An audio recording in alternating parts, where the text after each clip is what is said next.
Yes news కు స్వాగతం. నేను మౌనిక. ముందుగా వార్తల్లోని ముఖ్యాంశాలు చూద్దాం. తిరుపతి జిల్లాలో స్వర్ణాంధ్ర స్వచ్ఛంద్ర ప్రజావేదిక కార్యక్రమంలో పాల్గొన్న సీఎం చంద్రబాబు ప్లాస్టిక్ తగ్గింపుపై ఈ నెలలో చర్యలు చేపట్టామని వ్యాఖ్య. వైద్య సేవల రంగంలో పేరుగాంచిన ఎక్లాట్ గన్నవరం సమీపంలోని కేసరపల్లిలో కార్యాలయం ఏర్పాటు, రిబ్బన్ కట్ చేసి జ్యోతి ప్రజ్వలన చేసిన మంత్రి నారా లోకేష్. అమ్మ అసోసియేషన్ సహకారాన్ని సద్వినియోగం చేసుకోవాలని ఎన్టీఆర్ జిల్లా కలెక్టర్ లక్ష్మీస పిలుపు. విద్యార్థులు కష్టపడి ఇష్టపడి చదివి ఉన్నత స్థానాలకు చేరుకోవాలని ఆకాంక్ష.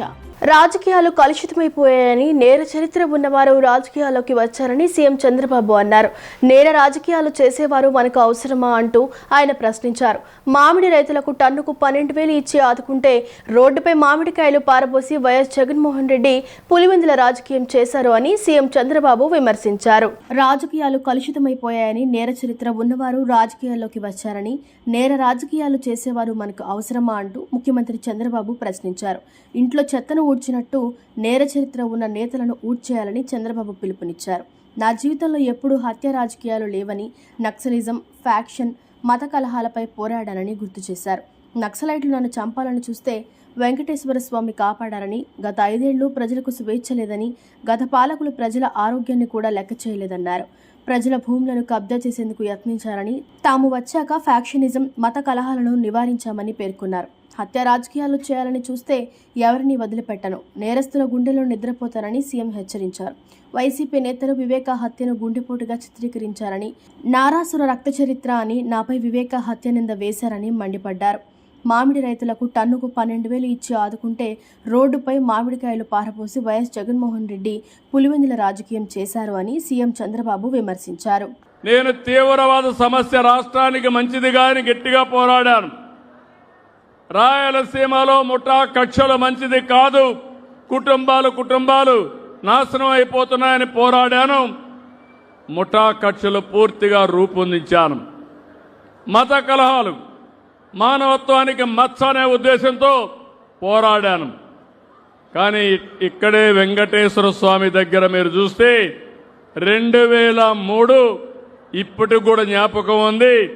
ప్రాణదానానికి శ్రీకారం చుట్టి అలిపిరి దగ్గరికి పోతే 23 క్లెయిమోర్ మైన్స్ నా మీద బ్లాస్ట్ చేశారు. జ్ఞాపకం ఉందా తమ్ముళ్ళు అని అడుగుతున్నా.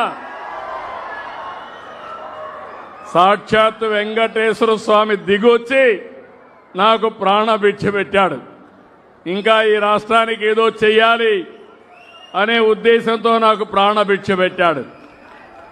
అలాంటి వ్యక్తిని నేను ఎప్పుడు హింసా రాజకీయాలను ప్రోత్సహించరు. హింసా రాజకీయాలు చేసేవాళ్ళుంటే వాళ్ళ గుండెల్లో నిద్రపోతానని మరొకసారి మీ అందరికీ విజ్ఞప్తి చేస్తున్నా. 2019లో మళ్లీ గుర్తు చేస్తున్నా. ఆ రోజు జరిగిన సంఘటన, నేనే ముఖ్యమంత్రి, నిద్రలేశాను. సాక్షి ఒక టీవీ ఉంది, ఆ పేరు ఎట్లా పెట్టారో నాకు ఇప్పటికి కూడా అర్థం కాలేదు. చేసే పనులన్నీ ఏదో పనులు, పేరు మాత్రం సాక్షి. ఆంధ్రప్రదేశ్ వృద్ధి కేవలం రాజధానికే పరిమితం కాకూడదని, ప్రతి నగరం డిజిటల్ గ్రోత్ ఇంజిన్ గా ఎదగాలని మంత్రి నారా లోకేష్ ఆకాంక్షించారు. ప్రజల జీవితాల్లో సాంకేతికతను తీసుకురావటమే లక్ష్యమని ఆయన స్పష్టం చేశారు. ఏపీలో ప్రతి యువకుడికి ఉద్యోగ అవకాశాలు రావాలి, అందుకు మద్దతుగా ఎక్లాట్ హెల్త్ సొల్యూషన్స్ వంటి సంస్థలు ముందుకు రావాలని లోకేష్ పిలుపునిచ్చారు. గన్నవరం వద్ద మేధా హైటెక్ సిటీలో ఎక్లాట్ హెల్త్ సొల్యూషన్స్ సంస్థ కొత్త కార్యాలయాన్ని మంత్రి నారా లోకేష్ ప్రారంభించారు. అనంతరం మొక్క నాటారు. ఈ సందర్భంగా సంస్థ వ్యవస్థాపకులు కార్తిక్ పొల్సాని, స్నేహ పొల్సానీలను మంత్రి అభినందించారు. ఈ సందర్భంగా మంత్రి నారా లోకేష్ మాట్లాడుతూ, చిన్న నగరాల్లోకి కంపెనీలు రావడం అభినందనీయమన్నారు. ముఖ్యంగా విజయవాడ వంటి పట్టణాలకు ఇలాంటి సంస్థలు రావడం అభివృద్ధికి అద్దం పడుతుందని అన్నారు. కరీంనగర్ వంటి ప్రాంతాల్లో సాహసం చేసిన సంస్థలు ఇప్పుడు విజయవంతంగా ఎదుగుతున్నాయని గుర్తు చేశారు. ఏపీలో ప్రతి నగరం డిజిటల్ అభివృద్ధి హబ్గా మారాలని అన్నారు. విశాఖపట్నంను ప్రపంచ స్థాయి ఐటీ కేంద్రంగా తీర్చిదిద్దుతామని, తిరుపతి, కాకినాడ, కర్నూలు, రాజమహేంద్రవరం, నెల్లూరు, అనంతపురం నగరాల అభివృద్ధికి కృషి చేస్తున్నామని తెలిపారు. ఏపీకి ఎందుకు కంపెనీలు వస్తున్నాయన్న ప్రశ్నకు సమాధానం చంద్రబాబు బ్రాండ్ అని స్పష్టం చేశారు. ఆయనే భవిష్యత్తును ముందే ఊహించి అభివృద్ధి పథకాలు అమలు చేస్తున్న నేత అని ప్రశంసించారు. ఇప్పటికే లక్షలాది ఉద్యోగాలకు అవకాశాలు కల్పించేందుకు అనేక సంస్థలతో ఒప్పందాలు జరిగాయన్నారు.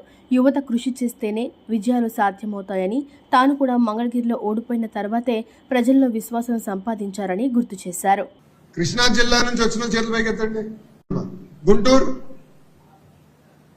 ప్రకాశం, am I missing anything else? West Godavari. Ramanaidu జోష్ పడుతుంది. నెల్లూరు అన్నారు ఎవరో, Nellore. Thank you very much. Pithapuram నుంచి ఎవరున్నారు భయ్? ఇద్దరేనా? చాలా స్లో ఉన్నారు. మా పవన్ అన్న స్పీడ్ అందుకోవాలరా భయ్. సో వేదిక పైన ఉన్న కార్తిక్ గారికి, గౌరవనీయులు యార్లగడ్డ వెంకట్రావు గారికి, వర్ల కుమార్ రాజా గారికి, జిల్లా కలెక్టర్ డికే బాలాజీ గారికి, there is always a woman behind every man's success. నా గురించి చెప్పట్లా, కార్తిక్ గురించి చెప్తున్నా. So the success of Karthik is my friend Sneha. I've known Sneha since Brahmani joined Santa Clara University way back in 2007. So I think it's now almost been 19 years since we've known each other. So thank you very much for coming here, and a very warm welcome to the entire Ekla team who's here to now launch the new office in Vijayawada. Now, first off, it really inspires me to see Telugupreneurs. The Honorable Chief Minister way back in 1994 spoke about Telugus taking over various sectors, not only in India but across the globe. Today we actually see that. And as part of that, it's inspiring to see Karthik, what he has come to achieve and the kind of businesses that they've come to build. పేద కుటుంబాల పిల్లలు బాగా చదువుకొని ఉన్నతంగా ఎదగటానికి ఆర్థిక సమస్యలు అడ్డంకి కాకూడదనే ఉద్దేశంతో అమ్మ అసోసియేషన్ అందిస్తున్న ప్రోత్సాహం వెలకట్టలేనిదని జిల్లా కలెక్టర్ డాక్టర్ జి లక్ష్మీశ అన్నారు. అమ్మ సహకారం చిన్నారుల బంగారు భవితకు బాస్ట్గా నిలుస్తుందని చెప్పారు. ఆంధ్ర మోటార్ మర్చెంట్స్ అసోసియేషన్ అమ్మ ఆధ్వర్యంలో ఆదివారం మొగల్రాజ్పురం అమ్మ కళ్యాణ మండపంలో పేద కుటుంబాల విద్యార్థులకు ఉపకార వేతనాల పంపిణీ కార్యక్రమానికి కలెక్టర్ లక్ష్మీశ ముఖ్య అతిథిగా హాజరయ్యారు. ఈ సందర్భంగా ఆయన మాట్లాడుతూ అమ్మ అసోసియేషన్ ఆటోమొబైల్ రంగంలో పనిచేసే కుటుంబాలను అమ్మలా ఆదరిస్తోందని, 3 దశాబ్దాలుగా క్రమం తప్పకుండా చిన్నారులకు ఉపకార వేతనాలు అందించడం ఎందరికో స్ఫూర్తినిస్తోందన్నారు. ఈ ఏడాది 408 మందికి 16.50 లక్షలు ఉపకార వేతనాలతో పాటు నోట్ పుస్తకాలు పంపిణీ చేయటం అభినందనీయమని అన్నారు. పేదరికం లేని సమాజ నిర్మాణం కోసం ముఖ్యమంత్రి P4 విధానాన్ని తీసుకొచ్చారని, దాదాపు 300 బంగారు కుటుంబాలకు మార్గదర్శులుగా వ్యవహరించి ఆ కుటుంబాలను అన్ని విధాలా పైకి తీసుకొచ్చేందుకు అమ్మ అసోసియేషన్ ముందుకు రావడం అభినందనీయమని స్పష్టం చేశారు. ఆంధ్ర మోటార్ మర్చెంట్స్ అసోసియేషన్ అధ్యక్షులు గారపాటి సతీష్ బాబు మాట్లాడుతూ అమ్మ అసోసియేషన్ ద్వారా నిరంతరం సేవా కార్యక్రమాలు నిర్వహిస్తున్నామని పేర్కొన్నారు. ఆటోనగర్, గవర్నర్పేటలో ఆటోమొబైల్ దుకాణాల్లో పనిచేసే సిబ్బంది, కుటుంబాల విద్యార్థులకు ఇప్పటివరకు 1 కోటికి పైగా ఆర్థిక సహాయంతో పాటు నోట్ పుస్తకాలను అందించడం జరిగిందన్నారు. కానూరులో 60 లక్షలతో వృద్ధాశ్రమాన్ని నిర్మించి అనేక మంది వృద్ధులకు ఆశ్రయం కల్పిస్తున్నామన్నారు. మర్చెంట్స్ అసోసియేషన్ అమ్మ, ఇది చాలా చిరపరితమైన పేరు.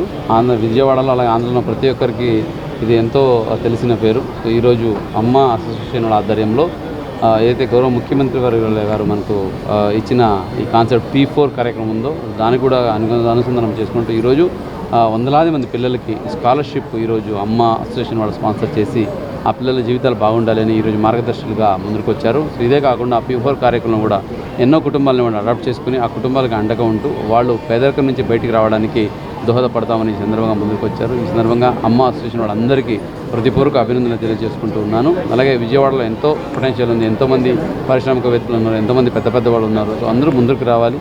మన జిల్లాలో ఉన్న 86,000 మంది ఈ బంగారు కుటుంబాలని ఆదుకుంటూ వాళ్ళందరినీ పేదరికం నుంచి బయటికి తీసుకురావడానికి పడాలి. అలాగే మన జిల్లాని పేదరికం లేని జిల్లాగా 2029 సంవత్సరం నాటికి తీర్చిదిద్దడానికి అందరూ సహకారం చేయాలని ఇందులో కోరుకుంటూ మళ్ళీ ఒకసారి అమ్మ అసోసియేషన్ వాళ్ళందరికీ హృదయపూర్వక ధన్యవాదాలు.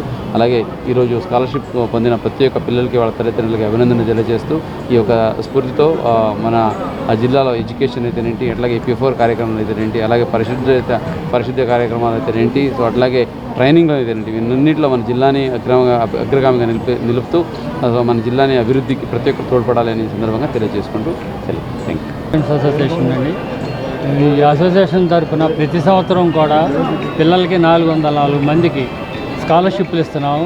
మా అసోసియేషన్ సభ్యుల్లో యొక్క పిల్లలు పనిచేసే వాళ్ళ పిల్లలకి మా ద్వారా స్కాలర్షిప్లు అందజేస్తున్నామండి. అందరికీ వాళ్ళ చదువులకి వాటికి అవసరమైన ఖర్చులకి వాటికి ఉపయోగపడతాయనే ఉద్దేశంతో ప్రతి పిల్లవాడికి కూడా అందజేస్తున్నాము. అలాగే బిఎస్ఆర్కే స్కూల్ కూడా దత్తత తీసుకున్నామండి. దాంట్లో పిల్లలకి 500 అబవ్ మార్క్స్ వచ్చిన వాళ్ళందరికీ కూడా స్కాలర్షిప్లు అందజేస్తున్నామండి. మా ద్వారానే ఆ స్కూల్కి కావాల్సిన నీడ్స్ అన్నీ కూడా మేమే అరేంజ్ చేస్తున్నామండి. వాళ్ళకి కావాల్సిన స్కూల్లో కావాల్సిన బుక్స్, వాళ్ళకి కావాల్సిన పెన్సిల్స్, అలాగే కంప్యూటర్ టీచర్స్, స్కావెంజర్స్ వాళ్ళందరినీ అరేంజ్ చేస్తున్నామండి. మా అసోసియేషన్ ప్రతి ఇది 21 సంవత్సరం నుంచి రన్ చేస్తున్నామండి ఈ యొక్క స్కాలర్షిప్స్. అది కలెక్టర్ గారి చేతి మీదుగా ఈరోజు బంగారు కుటుంబం ద్వారా అందజేయడం జరిగిందండి. ఆంధ్ర మొట్టమొదటి సేవా కార్యక్రమాల్లో ఈ స్కాలర్షిప్ అనేది ఒక భాగం. ఇది ఒకటి. దీన్ని ఇలాంటి చాలా కార్యక్రమాలు చేస్తున్నాం. గత 21 సంవత్సరాలుగా ఈ రోజుకి 404 మందికి 16.5 లక్షలు ఖర్చు పెట్టి స్కాలర్షిప్లు ఏర్పాటు చేసాం. దీనికి కలెక్టర్ గారిని ఆహ్వానిస్తూ వెళ్ళినప్పుడు మార్గదర్శి గురించి బంగారు కుటుంబం P4 గురించి వివరంగా చెప్పారు. దాన్ని కూడా మేము సంబంధించి ఆ కార్యక్రమాలు కూడా చేయడానికి సిద్ధంగా ఉన్నాం. యోగా కారణంగా శారీరక మానసిక ఆరోగ్యంతో పాటు ఆత్మస్థైర్యం పెరుగుతుందని ఎన్టీఆర్ జిల్లా కలెక్టర్ లక్ష్మీశ అన్నారు. ప్రతి ఒక్కరూ తమ రోజువారీ జీవితంలో యోగాను అలవర్చుకోవాలని సూచించారు. ఎన్టీఆర్ జిల్లాను యోగా జిల్లాగా తీర్చిదిద్దాలని ఆకాంక్షించారు. ఎన్టీఆర్ జిల్లా యోగాసన స్పోర్ట్స్ ఛాంపియన్షిప్ కార్యక్రమంను Yogasana sports association of NTR జిల్లా మరియు ఆంధ్రప్రదేశ్ యోగాసన స్పోర్ట్స్ అసోసియేషన్ సంయుక్తంగా నిర్వహించాయి. ఈ కార్యక్రమానికి ముఖ్య అతిథులుగా ఎన్టీఆర్ జిల్లా కలెక్టర్ లక్ష్మీశ, టీడీపీ నేత గొట్టిపాటి రామకృష్ణ హాజరయ్యారు. వారు జిల్లా స్థాయి యోగాసన పోటీలను పరిశీలించారు. ఈ సందర్భంగా కలెక్టర్ మాట్లాడుతూ మే 21 నుండి జూన్ 21 వరకు యోగాంధ్ర పేరుతో రాష్ట్ర వ్యాప్తంగా నిర్వహించిన యోగా కార్యక్రమం గిన్నిస్ రికార్డు సాధించిన విషయాన్ని గుర్తు చేశారు. జాతీయ స్థాయి యోగాసన పోటీకి విజయవాడ వేదిక కావడం గర్వకారణమన్నారు. యోగాపై ప్రజల్లో అవగాహన పెరుగుతోందని, ఎన్టీఆర్ జిల్లా యోగా జిల్లాగా మారాలని ఆకాంక్షించారు. ప్రతి ఒక్కరూ యోగాను భాగంగా చేసుకుని ఆరోగ్యంగా ఉండాలని కలెక్టర్ తెలిపారు. ఎన్టీఆర్ డిస్టిక్ యోగాసన ఛాంపియన్షిప్ కార్యక్రమం ఎన్టీఆర్ జిల్లాలో ఎన్టీఆర్ డిస్టిక్ యోగాసన అసోసియేషన్స్ వాళ్ళ ద్వారా ఏర్పాటు చేయడం జరిగింది. ఇది నేషనల్ లెవెల్స్కి వెళ్ళడానికి ఇది డిస్టిక్ తర్వాత స్టేట్ తర్వాత కాంపిటీషన్స్ కూడా ఎన్టీఆర్ జిల్లాలోనే మనం ఈసారి హోస్ట్ చేస్తూ ఉన్నాము. దీనికి అన్ని సిద్ధతలు జరిగింది. దీనికి అసోసియేషన్ వాళ్ళందరూ అలాగే యోగా ఎంతూసియాస్ట్స్ అందరూ ముందుకు వస్తున్నారు. సో ఇది అయితే యోగాంధ్ర కార్యక్రమం మనము మే 21 తారీఖు నుండి జూన్ 21 తారీఖున వరకు రాష్ట్ర వ్యాప్తంగా చేసి గిన్నెస్ రికార్డ్స్ అన్ని సృష్టించాము. సో అదే నేపథ్యంలో ఈ నేషనల్ లెవెల్ యోగాసన కాంపిటీషన్స్ కూడా మన జిల్లాకి అలాగే మన స్టేట్కి రావడం చాలా ఆనందం. దీంట్లో ముఖ్యంగా దీని ద్వారా ఏంటంటే ప్రజలకి అవేర్నెస్ వస్తుంది. పబ్లిక్ ఈ యోగాసన గురించి యోగాసన బెనిఫిట్స్ గురించి తెలుసుకుంటారు. అందులో ఆరోగ్యంగా ఆనందంగా ఉండడానికి దోహదపడుతుంది. కాబట్టి ఇటువంటి కార్యక్రమాలు ఎన్నైనా మన జిల్లాలో చేసి ప్రజలకి ఎంతో అవేర్నెస్ కల్పిస్తున్న మన అసోసియేషన్స్ వాళ్ళకి అలాగే ఆంధ్రప్రదేశ్ అలాగే ఎన్టీఆర్ జిల్లా యోగా అసోసియేషన్ వాళ్ళందరికీ సభ్యులందరికీ వాళ్ళ సహకరిస్తున్న ప్రతి ఒక్కరికి అలాగే యోగా ఎంతూసియాస్ట్ అందరికీ ధన్యవాదాలు తెలియజేసుకుంటూ ఎన్టీఆర్ జిల్లా ఒక యోగా జిల్లాగా మార్చడానికి అలాగే ప్రతి ఒక్కరు ఎన్టీఆర్లో జిల్లాలో ఉన్న వాళ్ళందరూ యోగాసనం చేస్తూ వాళ్ళ ఆరోగ్యంగా ఉండాలి, వాళ్ళ ఆనందంగా ఉండాలని సందర్భంగా కోరుకుంటున్నాను. ఎన్టీఆర్ జిల్లా యోగాసన పోటీలకి మరి గౌరవ కలెక్టర్ గారు రావటం, ఈరోజు ఇక్కడ ఈ పోటీలని జిల్లా స్థాయిలో నిర్వహించడం, ఈ జిల్లా స్థాయిలో విజేతలుగా ఉన్నటువంటి వాళ్ళు రాష్ట్ర స్థాయికి, రాష్ట్ర స్థాయిలో విజేతలు ఉన్నటువంటి వాళ్ళు జాతీయ స్థాయికి వెళ్ళడం జరుగుతుంది. ఆ జాతీయ పోటీలను కూడా ఈసారి విజయవాడలోనే నిర్వహించాలని చెప్పి కూడా నిర్ణయం తీసుకోవడం జరిగింది. ఆంధ్రప్రదేశ్కి ఆ అవకాశాన్ని జాతీయ కమిటీ ఇవ్వడం జరిగింది. గతంలో వాటిని ఉత్తరాఖండ్లో అదే అస్సాంలో కర్ణాటకలో నిర్వహించడం జరిగింది. ఇప్పుడు పెద్ద ఎత్తున ఇక్కడ నిర్వహించడానికి రాష్ట్ర ప్రభుత్వం సహకారం అలాగే అందరూ కూడా దీనికి సహకరిస్తూ ఉన్నారు. మేము కోరాం గౌరవ పార్లమెంట్ సభ్యుల్ని, అదేవిధంగా కలెక్టర్ గారిని, అదేవిధంగా అయితే వారు అన్ని రకాలుగా కూడా సహకరిస్తామని చెప్పారు. ఆ విధంగా ఉంది ఇది. ఎందుకంటే యోగా అనేది యోగాంధ్ర ద్వారా రాష్ట్రం అంతా ఒక నెల రోజుల్లోనే అందరికీ కూడా యోగాని పరిచయం చేశారు గౌరవ ముఖ్యమంత్రి చంద్రబాబు నాయుడు గారు. దాన్ని ముందుకు తీసుకెళ్లటంగా మరింత శక్తివంతంగా పటిష్టవంతంగా చేయడంలో భాగంగానే నేషనల్స్ను కూడా కండక్ట్ చేస్తున్నాం. ఈరోజు వాటిలో భాగంగా జిల్లా స్థాయి పోటీలు అద్భుతంగా జరుగుతూ ఉన్నాయి. జగన్మాత శ్రీ కనకదుర్గ అమ్మవారికి హరివాణి భక్త బృందం ఆధ్వర్యంలో ఆషాఢ మాస సారెను అత్యంత భక్తి శ్రద్ధలతో సమర్పించారు. ఇంద్రకీలాద్రి అమ్మవారికి ప్రతి సంవత్సరం లాగానే ఈ సంవత్సరం కూడా ఆషాఢ మాస సారెను సమర్పించడం జరిగిందని భక్త బృందం నిర్వాహకురాలు హరివాణి తెలిపారు. చల్లని తల్లి దీవెనలు ప్రజలందరిపై ఉండాలని, సుఖ సంతోషాలతో జీవించాలని ఆకాంక్షించారు. One town Kummarapalem centre Kamakoti నగర్లోని హరివాణి భక్త బృందం ఆధ్వర్యంలో ఇంద్రకీలాద్రి కనకదుర్గ అమ్మవారికి ఆషాఢం సారెను సమర్పించారు. తొలుత దుర్గమ్మకు షోడశోపచార పూజలు నిర్వహించారు. అనంతరం డప్పు వాయిద్యాల నడుమ అమ్మవారి గ్రామోత్సవం వైభవంగా జరిగింది.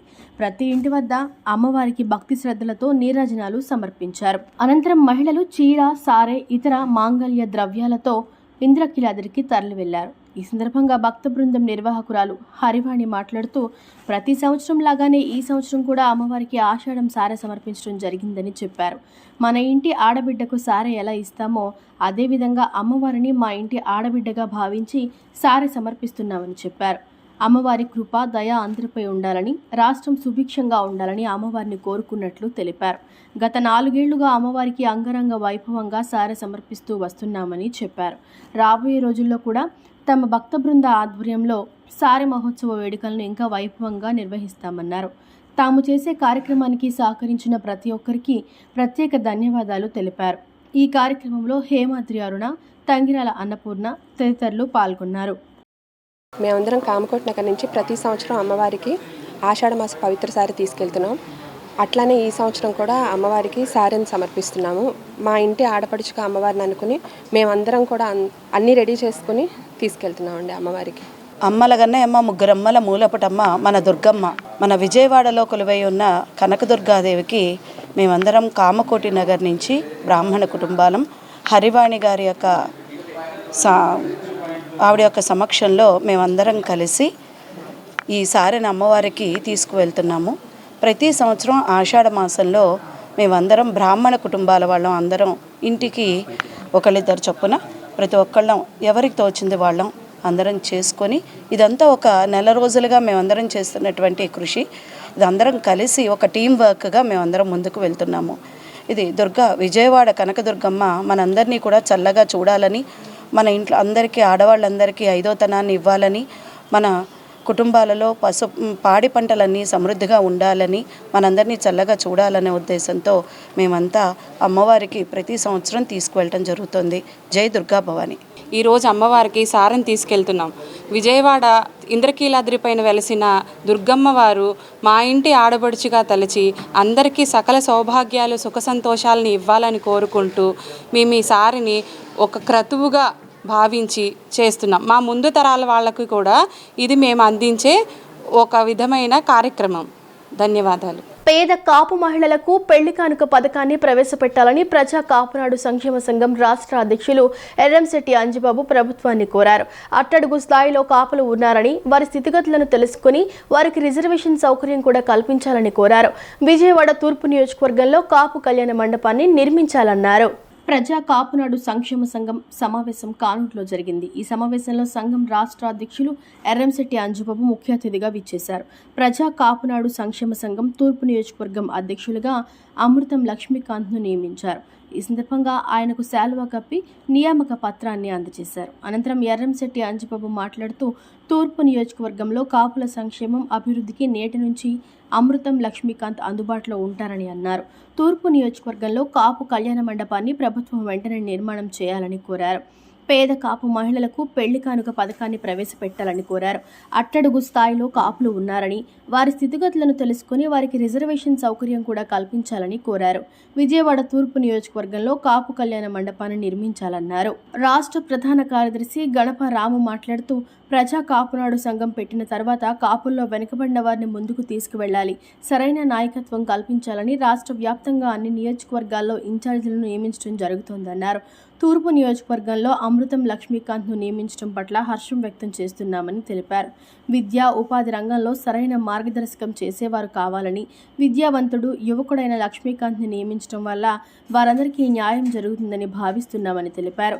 అమృతం లక్ష్మీకాంత్ మాట్లాడుతూ, తూర్పు నియోజకవర్గంలో కాపుల కాపులకు ఎటువంటి సమస్యలు ఉన్నా వాటి పరిష్కారానికి కృషి చేస్తానని తెలిపారు. ప్రభుత్వం దృష్టికి తీసుకువెళ్లి తూర్పు నియోజకవర్గంలో కాపు కళ్యాణ మండపం నిర్మాణం చేయిస్తానని చెప్పారు. ఈ కార్యక్రమంలో సెంట్రల్ నియోజకవర్గం ఇన్ఛార్జ్ జశ్వంత్ కుమార్, సెంట్రల్ నియోజకవర్గం మహిళా అధ్యక్షురాలు విస్సంశెట్టి ఉషా జ్యోతి, రాష్ట్ర కార్యదర్శి పసుపులెట్టి రాజశేఖర్ తదితరులు పాల్గొన్నారు. నియోజకవర్గ ప్రజా కాపునాడు సంక్షేమ సంఘం అధ్యక్షులుగా అమర్త లక్ష్మీకాంతం గారిని ఈ రోజున నియమించడం జరిగింది. తూర్పు నియోజకవర్గ 22 డివిజన్ల కమిటీలు కాపుల సంక్షేమానికి అభివృద్ధికి లక్ష్మీకాంత్ గారు ఈ రోజు నుంచి ఆయన అందుబాటులో ఉంటారని, అలాగే కాపుల అభివృద్ధికి సంక్షేమానికి కృషి చేయాలని, తూర్పు నియోజకవర్గంలో కాపు కళ్యాణ మండపం ప్రభుత్వం వారు వెంటనే నిర్మాణం చేయాలని కోరుతా ఉన్నాం. పేద కాపు మహిళలకు పెళ్లి కానుక పథకాన్ని ప్రభుత్వం వారు ప్రవేశపెట్టాలని, అట్టడుగు స్థాయిలో కాపులు ఉన్నారని వారి స్థితిగతులు ప్రభుత్వం వెంటనే వాళ్ళు చూసి రిజర్వేషన్ కూడా కల్పించాలని కోరుతా ఉన్నాం. ఈ కార్యక్రమంలో రాష్ట్ర ప్రధాన కార్యదర్శి గణప రాము గారు, సెంట్రల్ నియోజకవర్గ ఇన్ఛార్జి జశ్వంత్ కుమార్ గారు, అలాగే సెంట్రల్ నియోజకవర్గ మహిళా అధ్యక్షురాలు విస్సంశెట్టి ఉషా జ్యోతి గారు, రాష్ట్ర కార్యదర్శి పసుపులెట్టి రాజశేఖర్ గారు తదితరులు ఈ కార్యక్రమంలో పాల్గొని అమృతం లక్ష్మీకాంత్ గారికి ఈ రోజున తూర్పు నియోజకవర్గానికి ఇవ్వటానికి. తూర్పు నియోజకవర్గంలో ఎటువంటి ఇబ్బందులున్న కాపులకి ఎటువంటి సమస్యలున్నా నా దృష్టికి తీసుకొచ్చిన వెంటనే నేను అందుబాటులో ఉంటాను. పైగా వాటిని పరిష్కరించడానికి నా వంతు కృషి చేస్తానని, అలాగే మన కాపులకి కళ్యాణపై కూడా ఒకటి లేదు, దాని నిమిత్తం నేను గవర్నమెంట్కి దృష్టి తీసుకెళ్ళి నా వంతు సహాయం చేసి నిర్మాణం చేకూరుస్తానని తెలియజేసుకుంటాను. పెద్దలు ఎర్రంశెట్టి అంజిబాబు గారికి, అదేవిధంగా జశ్వంత్ కుమార్ గారికి, ఈ రోజున తూర్పు నియోజకవర్గం ఇన్ఛార్జిగా నియమించబడ్డ లక్ష్మీకాంత్ గారికి, అలాగే వేదిక నిర్మించిన అడ్వకేట్ విజయలక్ష్మి గారికి, అలాగే చంద్రశేఖర్ గారికి అందరూ కూడా నా ఉదయపూర్వక నమస్కారం తెలియజేసుకుంటూ, మరి ఈ రోజున ప్రజా కాపునాడు సంఘం పెట్టిన తర్వాత కాపులందరికీ కూడా రాష్ట్ర వ్యాప్తంగా అందరికీ కాపులు వెనకబడ్డ వాళ్ళందరినీ కూడా ముందుకు తీసుకెళ్ళాలి, వాళ్ళకి సరైనటువంటి నాయకత్వం కల్పించాలనే ఉద్దేశంతో మన ఎర్రంశెట్టి అంజిబాబు గారు అన్ని నియోజకవర్గాల్లో అధ్యక్షులుగా నియమించడమే కాకుండా మన విజయవాడ పరిధిలో 3 నియోజకవర్గాలు కూడా ఇన్ఛార్జీలు నియామకం చేస్తున్నారు అన్నమాట. ఆ సందర్భంగా ఈ తూర్పు నియోజకవర్గ అమృతం లక్ష్మీకాంత్ గారి నియామకాన్ని చాలా సంతోషంగా మేమందరం కూడా ఆయన ఆహ్వానిస్తున్నాం. ఎందుకంటే ఆయన యువకుడు, ప్లస్ ఆయన బాగా పనిచేస్తారని, బాగా పని చేపిస్తారని కూడా మేము భావిస్తున్నాము. ఎందుకంటే కాపులకి ఎన్నో సమస్యలు ఉన్నాయి. విద్యా ఉపాధి రంగాల్లో వాళ్ళకి సరైన డైరెక్షన్ ఇచ్చేవాళ్ళు కావాలి. చదువుకున్న యువకులు ఈ ఇన్ఛార్జ్ బాధ్యతలు స్వీకరించడం మూలంగా కాపులకు ఆ విధంగా లాభం కలుగుతుందని, అదేవిధంగా కాపులో వెనకబడ్డ వాళ్ళందరూ కూడా రిజర్వేషన్స్ కల్పించాలి. అదేవిధంగా కాపుల్లో ఉన్నటువంటి పేద మహిళలకి పెళ్లి కానుక కూడా ఇవ్వాలని చెప్పి డిమాండ్ చేస్తూ కాపులను బీసీలలో చేర్చి కాపు ఉపకులాలపై జరుగుతున్న దాడులను రాష్ట్ర ప్రభుత్వం అరికట్టాలని రాష్ట్ర కాపు జేసీ అధ్యక్షులు చందు జనార్దన్ కోరారు. జనాభా దామాష ప్రకారం రాష్ట్ర ప్రభుత్వ ప్రధాన విభాగాలలో పనిచేస్తున్న ఉద్యోగులకు స్థానికంగానే కేటాయింపులు చేయాలని పేర్కొన్నారు. గాంధీనగర్ ప్రెస్ క్లబ్లో ఆంధ్రప్రదేశ్ కాపు జేఏసీ అధ్యక్షులు చందు జనార్దన్ ఆధ్వర్యంలో కాపు సంఘాల నాయకులు రౌండ్ టేబుల్ సమావేశంలో పాల్గొన్నారు. ఈ సందర్భంగా చందు జనార్దన్ మాట్లాడుతూ రెవెన్యూ, పోలీస్ తదితర విభాగాల్లో కీలక పోస్టులలో కాపు ఉద్యోగులను ఉంచాలని, శ్రీకాళహస్తిలో వినుత కోటను రాజకీయంగా అణిచివేసే కుట్ర జరుగుతోందని చెప్పారు. కాపు సమస్యలైన 9 ప్రధాన అంశాలపై ఇప్పటికే అధికార టీడీపీ, బీజేపీ, జనసేనతో పాటు సిపిఎం, సిపిఐ పార్టీలకు వినతిపత్రాలు అందజేశామని, వైసీపీ, కాంగ్రెస్ పార్టీలను కలిసి వినతిపత్రాలు త్వరలోనే అందజేస్తామని తెలిపారు. ఎంఎస్ఎంఈ కేటాయింపుల విషయంలో కాపులకు ఉన్న 20% రిజర్వేషన్ను 40% పెంచాలని డిమాండ్ చేశారు. త్వరలోనే మరోసారి కాపు జేఏసీ సమావేశమై కాపుల సమస్యలపై చర్చించి భవిష్యత్తు కార్యాచరణను ప్రకటిస్తామని చెప్పారు. విజయవాడ వేదికగా ఒక 150 సంఘ నాయకులు, సంఘ ప్రతినిధులతో సమావేశం ఏర్పాటు చేసుకున్నాం. గత ఆదివారం రాష్ట్ర కాపు జేఏసీ ఏర్పాటు చేసిన సమావేశంలో ఆ రోజు పాల్గొన్న 230 మంది అగ్రనాయకత్వం తీసుకున్న ఎజెండాలో ఒక 9 ఎజెండా అంశాలుగా తీసుకుని రాజకీయ పార్టీ అధినేతలకి వాటిని వినతి పత్రాలు అనేది పంపటం జరిగింది. అందులో 9 అంశాలు ప్రధానంగా తీసుకున్నాం. ఆయా అంశాలు కాపు, తెలగ, బలిజ, ఒంటరి కులాలకు ప్రత్యేక బీసీ రిజర్వేషన్, అదేవిధంగా మా వర్గాల మీద జరిగే దాడులను, కాపు వర్గాలు, కాపు బలిజ వర్గాల మీద జరిగే దాడులను అరికట్టే విధంగా రాష్ట్ర ప్రభుత్వం చర్యలు తీసుకోవాలనేది ప్రత్యేకమైన డిమాండు.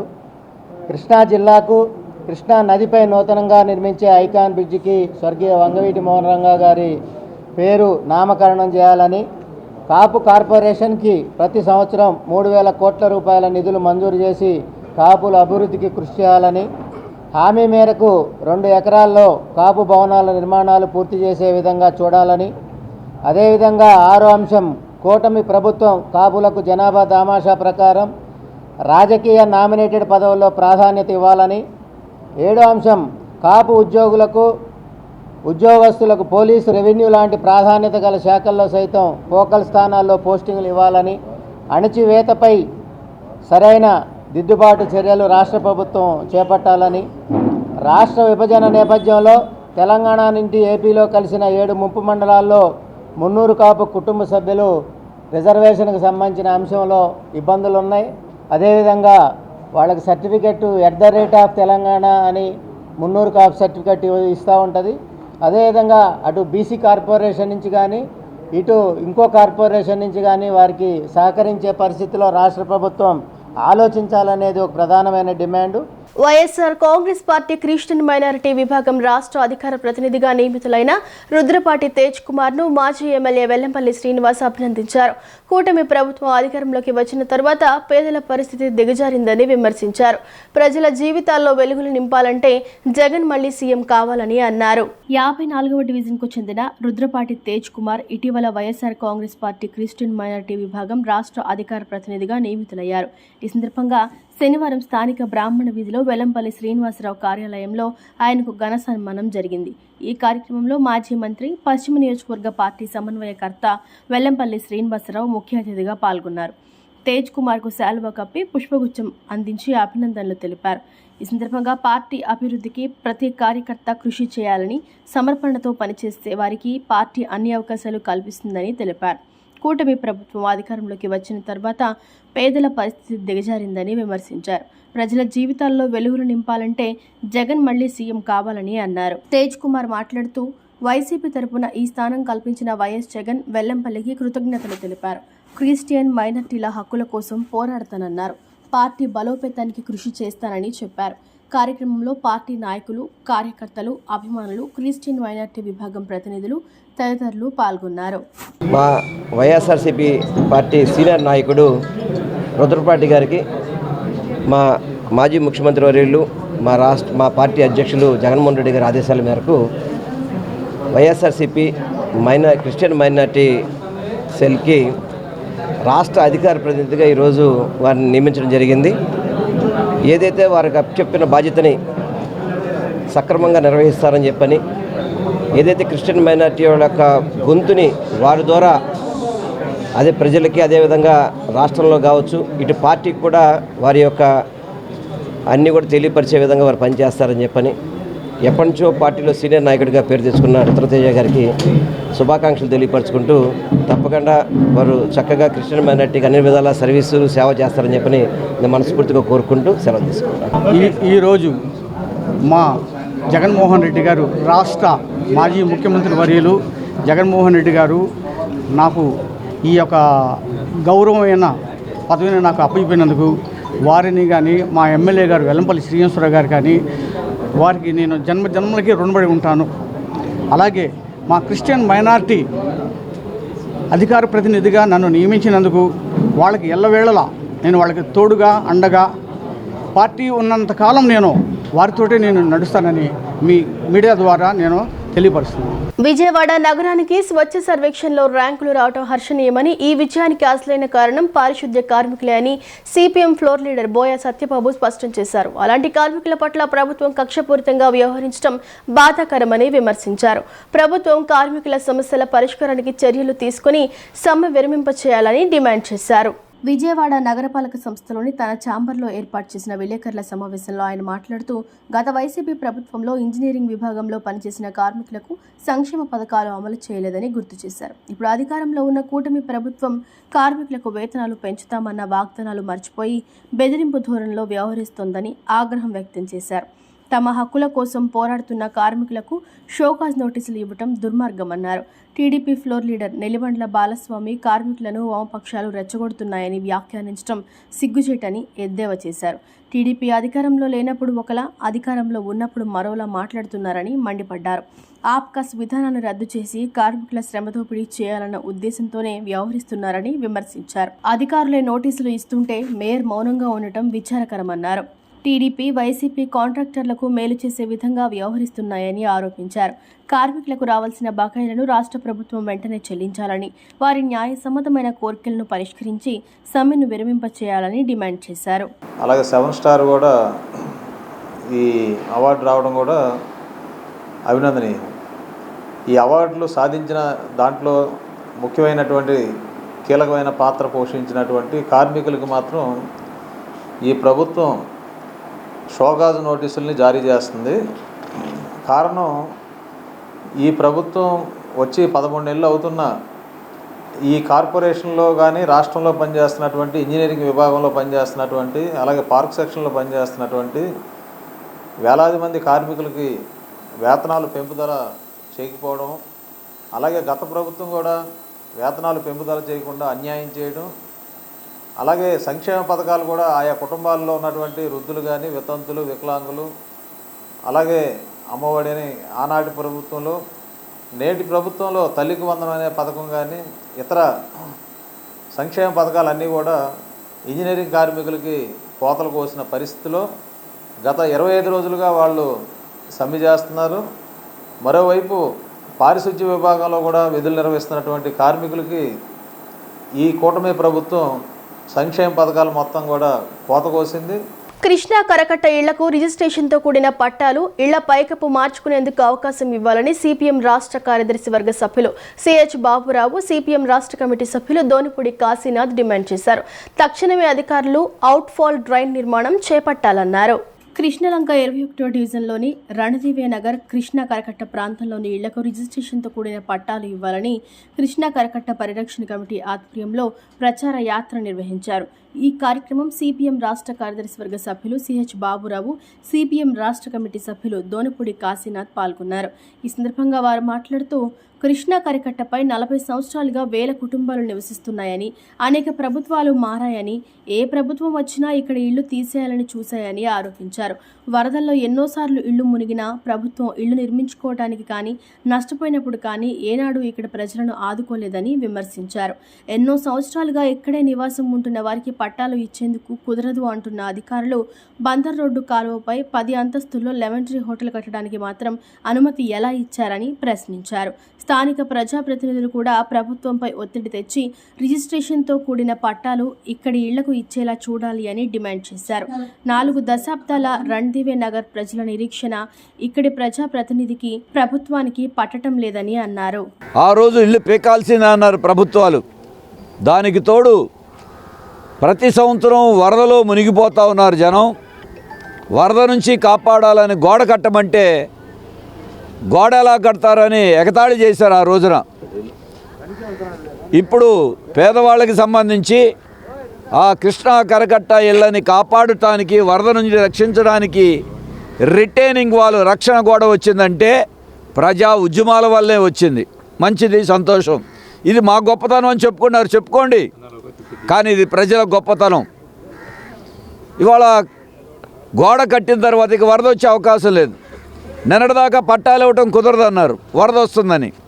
మరి వాళ్ళకి వరద రాదు, గోడ వచ్చింది, రక్షణ వచ్చింది, పట్టాలు ఎందుకు ఎవరు?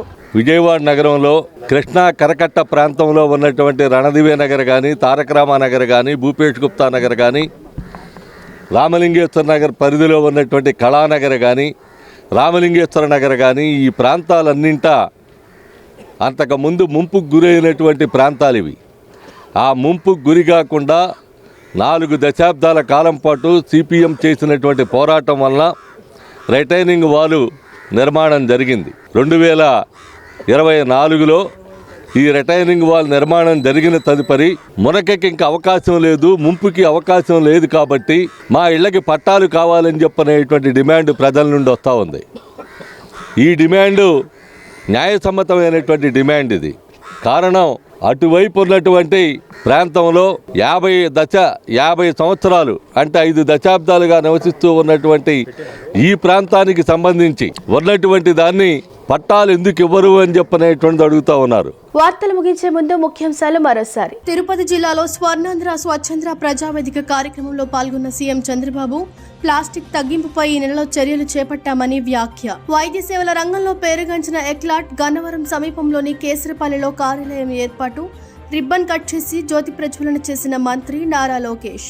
అమ్మ అసోసియేషన్ సహకారాన్ని సద్వినియోగం చేసుకోవాలని ఎన్టీఆర్ జిల్లా కలెక్టర్ లక్ష్మీస పిలుపు. విద్యార్థులు కష్టపడి ఇష్టపడి చదివి ఉన్నత స్థానాలకు చేరుకోవాలని ఆకాంక్ష. ఈ వార్తలు ఇంతటితో సమాప్తం. నమస్కారం.